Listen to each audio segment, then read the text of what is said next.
was a very good amateur at a very young age. By the time he was 10, he was #1 in the U.S.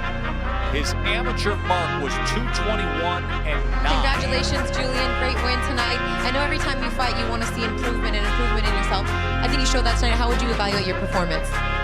Line them up, man. Like, you weren't just some Joe Schmo that said, hey, let me play this boxing sport. Like, on day one, you had a God-gifted talent.